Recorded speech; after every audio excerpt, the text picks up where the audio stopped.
दोस्तों आज लेकर आए हम रीट आंसर की से जुड़ते हुए इंफॉर्मेशन और यहाँ पर बताएंगे हमारे स्पेशल यहाँ पर 3 बिंदुओं पर बातें करेंगे। रीट आंसर की कब तक आएगी, किस तारीख को आएगी, रिजल्ट कब आएगा, आपत्ति कब लगानी है, इस सब के बारे में यहाँ पर डिटेल बताऊंगा। आप शुरू से आखिर तक देखना। थोड़ी छोटी सी इंफॉर्मेशन है, आपके लिए बहुत ही कम टाइम में और अच्छी इंफॉर्मेशन दूंगा, क्योंकि दोस्तों कुछ आपको लिए भ्रमित करने के लिए तरह तरह से आपके लिए अफवाह उड़ा रहे हैं और आपके लिए दिखा रहे हैं कितना बोनस मिलेगा, इतना मिलेगा।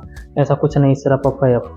यहाँ पर देखिए, रीट आंसर की 1 सप्ताह में जारी होगी। रीट आंसर की कब होगी? 1 सप्ताह में। आज से लगा लो 1 सप्ताह के बाद 23 मार्च से 25 मार्च के बीच जारी होगी। कब होगी?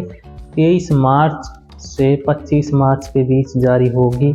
और उसके बाद है 23 मार्च से 25 मार्च के बीच जारी होगी रीट आंसर की। रिजल्ट कब आएगा इसका? रिजल्ट है मेन इसका अप्रैल के दूसरे सप्ताह में जारी होगा। रिजल्ट जो रीट का रिजल्ट है वो कब होगा? अप्रैल के दूसरे सप्ताह में जारी होगा। कहने का मतलब फर्स्ट वीक के सेकेंड वीक में ही जारी हो जाएगा। अगर यहाँ से आप 23 मार्च से 25 मार्च के बीच आ जाएगी आंसर की, तो उसमें आपके लिए आंसर की आएगी। वैसे आपके लिए आपत्ति को भी कोई मौका दिया जाएगा। उसमें आपत्ति दर्ज करानी है। अगर आपको ये लगे कि मेरे इस क्वेश्चन पर डाउट है तो आप उस पर आपत्ति दर्ज करेंगे। आपत्ति दर्ज करने के बाद में अगर आपको बोनस मिलने के लायक कोई क्वेश्चन है तो तब बोनस दिया जाएगा, उसके बाद अन्यथा कोई बोनस नहीं दिया जाएगा।